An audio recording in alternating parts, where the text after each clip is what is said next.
Hi, I'm Rich Brown for CNET. Today we're going to take a look at the 3D Systems Cube 3D printer. So this is the second 3D printer we reviewed here at CNET.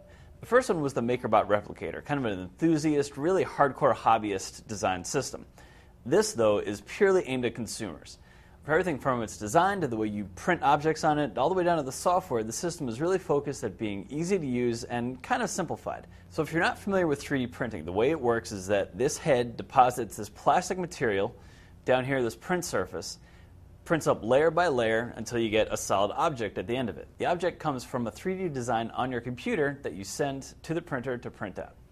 So what we like about this printer in particular is that it's really easy to use. You can see here is a big drum that contains a neon green plastic that goes here into the head.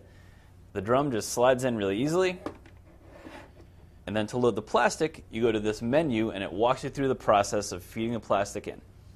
Now there's a couple ways to actually get a design from your computer to the cube.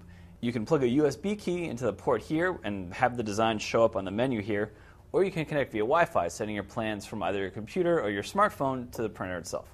So once you have those plans sent to the printer, you navigate through the menu, tell it to print, and then it begins the warm-up process. That takes about 10 minutes, and it's actually pretty quick compared to the Replicator. And what happens is this bed and this print head here get very hot. And that heat is partially what keeps the object stable on the surface as the print progresses. Now what also helps objects stick is this magic cube glue, and that's unique to the cube. You lay that down on the surface, and that, along with the heat, makes sure the object stays put. And when the print is finished, you lift off the plate, and then set it in a tub of water in order to dissolve the glue. At that point, you can take your print off. So the cube is actually pretty unique in the landscape of consumer-priced 3D printers in that it is a really, really consumer-focused device. All the other printers out there, in the sub-$2,000 price range at least, are really designed for hobbyists that like to get into the software, tweak all kinds of settings. You can even customize the hardware on those models if you want to. With this one, it's really about getting the design, sending it to the printer, and just cranking it out. So when you go to use the software for the cube, there's not a lot of settings you can play with. So that means it's simple to use, but it also means you can't correct if something goes wrong in a print. The other thing is that it feels like 3D Systems is trying to monetize you throughout the entire process of using the printer. Before you even turn it on, you have to register it at the Cubify.com website. And then when you're there, 3D Systems really pushes you to pay for plans on the website. You have to pay extra for the glue if you want to replace it. These cartridges are proprietary, and they cost a little bit more per volume than you get from the other 3D printers.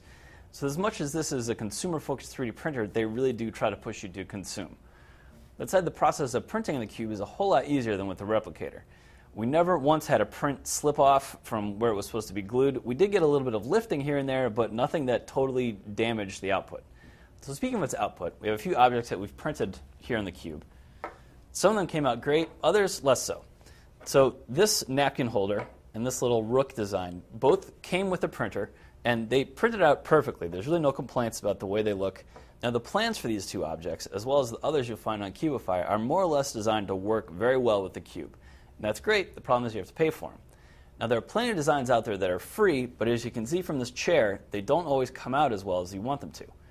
Now this chair being messed up might be a product of the software and the way it interprets the design, but because the settings are really sparse in the 3D Systems software, there's not a lot you can do about it to try to improve it. You can take the design file to an outside 3D design program and try to tweak it, but your results are going to be guesswork until you actually print one that works.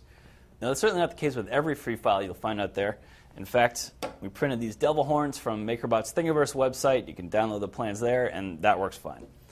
So 3D printing is still in its experimental stages for consumers. And while this one is certainly one of the more consumer-focused devices we've seen, it's also not cheap. It comes in at about $1,300. That's not including any extra glue, any extra plastic, or the designs you might want to buy for it. But because the free plans don't always work as well as you want them to, there's still a lot of guesswork and sort of hit-or-miss outcomes when you actually print. It's still an expensive hobby, and particularly with this printer, you can find yourself shelling out a lot of money in order to keep at it. But overall, this is probably the easiest to use device that we've seen so far. So I'm Rich Brown. This is the 3D Systems Cube 3D printer.